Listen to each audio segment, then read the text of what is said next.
Welcome to my annual SASUKE review video, where today's review is focused on SASUKE Ninja Warrior World Cup 2024, where 7 teams consisting of 5 different countries compete at the original Mount Midoriyama course to battle it out for the ultimate prize.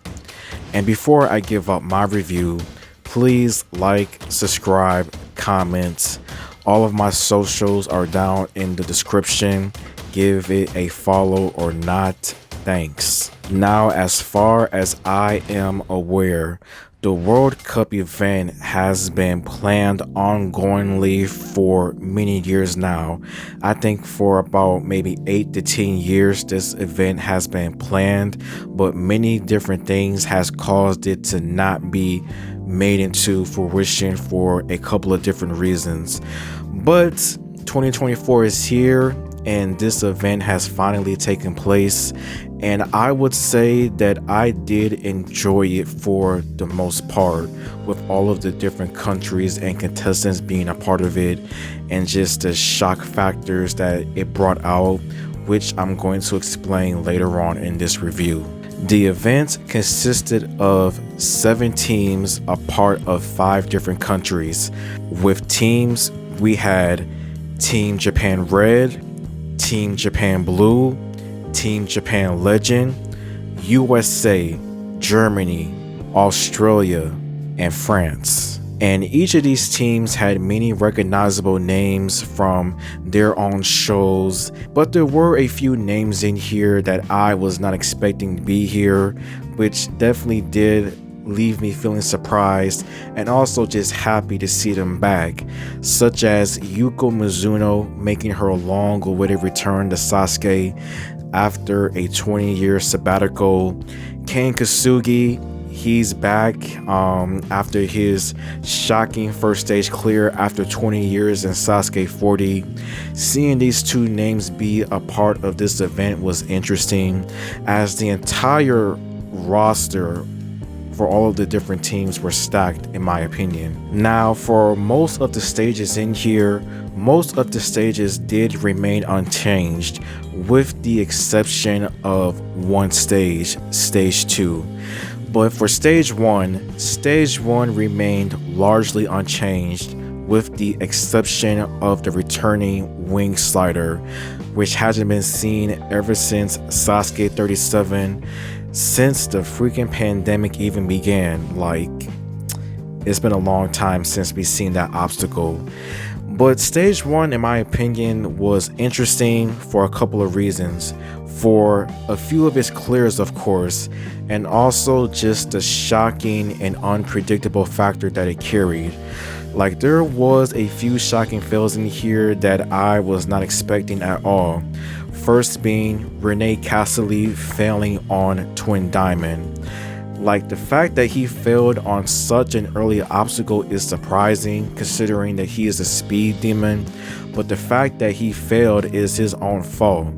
I understand wanting to get the fastest time for your team and for the entire heat, but with SASUKE, you always have to be careful no matter what, because one wrong step will result in you having to wait a whole nother year to take part of the 4-stage obstacle course. Seeing him fail was surprising. USA was not as hot that I thought it would be. Joe Morosky finally getting his chance to compete on SASUKE, but him just messing up horribly on the rolling hill was just shocking, disappointing, and just showing that it was indeed Joe over. Daniel Gill failing is horrible, but not for the reasons that people may think. Him being injured and still doing his best is also just impressive, and him not changing his demeanor, just keeping calm despite all of the shenanigans, was just honestly good to me. And also with stage 1, there was a huge unpredictable factor that was taking place alongside with all of the teams, as at times it did seem as if that either Team USA or Team Germany were going to be one Hell, even both of the teams eliminated early on from the stage because of how poorly some of these contestants were doing on both teams. And I was pretty surprised by that fact. Like, had Team USA actually been eliminated by stage 1, that would have been a shocking factor.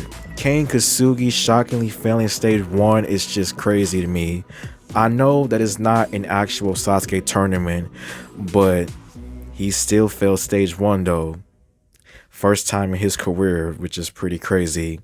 Nagano almost clearing at 52 years old is just impressive, but you can tell by the time he made it to the last obstacle that he was definitely exhausted, and it's understandable. But with the other teams involved though, a lot of them did pretty well for stage 1. There was a couple of some fast contestants in my opinion, such as Ashlyn Herbert and Yoshiyuki Yamamoto, both clearing with under 70 seconds. It's just mind-boggling, but at the same time just still impressive overall. But stage 1 though, not bad. Surprising results, shock factors all around. It was cool to me. Now, as far as stage 2 goes, stage 2 has been the butt of the jokes for many years now because of how many of the obstacles are mediocre, needs to be replaced, and I agree with a lot of these arguments. But this time around, stage 2 was all brand new. Yeah, it was brand new in a crazy way. The spider climb, the dual spider climb, where 2 people would do the spider climb at the same time, and the loser, that's all. Like, stage 2, as usual, it came and it went. Like, if somebody were to use the bathroom, they would likely miss all of stage 2 because it was less than 10 minutes, and considering what the obstacle was, I get it. It was understandable. But a part of me did wish though that they would have done something with the original stage 2, considering the water pit was still there. Like, make it like a head-to-head race like American Ninja Warrior does for this stage 2, with the salmon ladder and a few other obstacles. I don't know what, but I'm not mad with the stage 2 that we got in here. It was interesting and just quick as usual. Now, stage 3 had its interesting moments, but at the same time, moments of predictability as later contestants that took on the stage, with a couple of teams still remaining.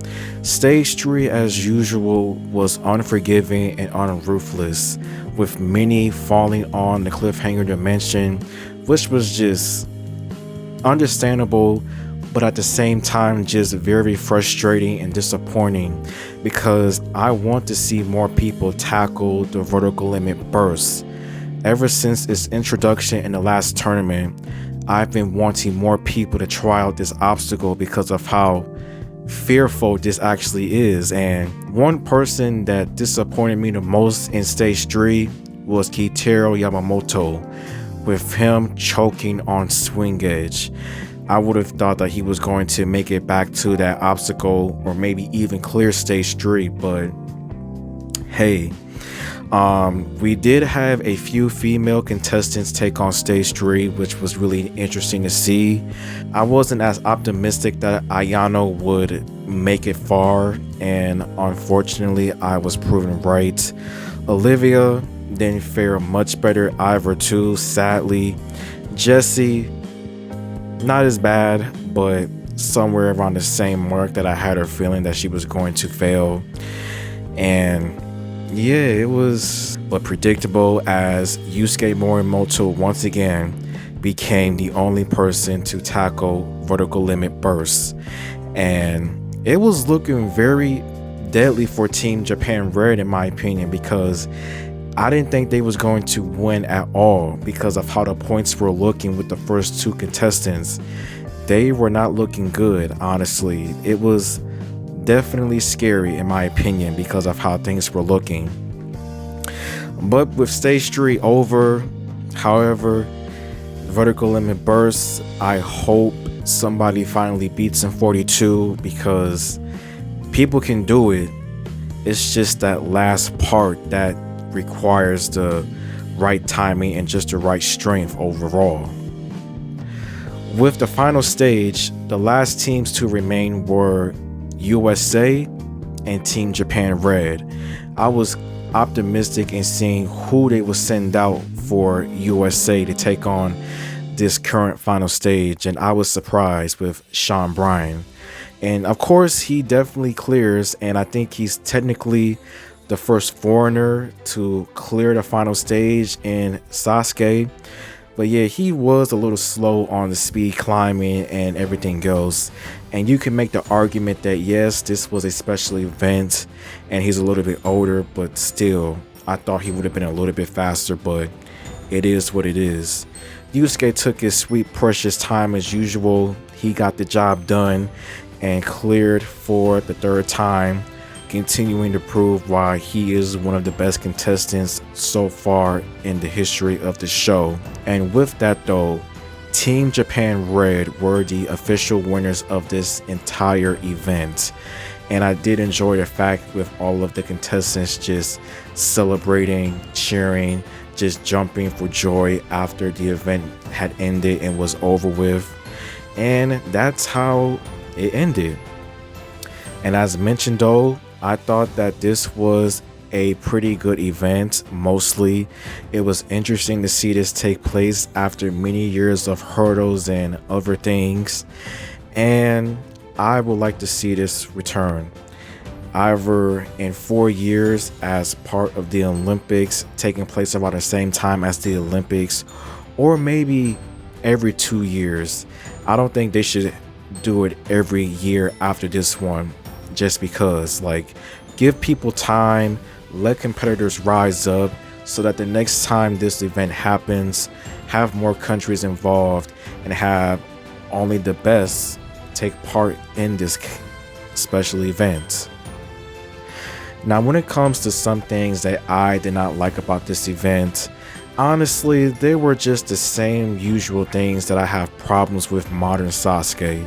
When it comes to some parts of the editing being a hit or miss, how certain competitors were fast forwarded that I felt should have been given full runs, how stage 2 is just, yes, although stage 2 was new this time around for this event, but it was still less than 10 minutes. Like, yeah, like the complaints that I have are just the same old complaints as usual, but nothing new, honestly, with this show.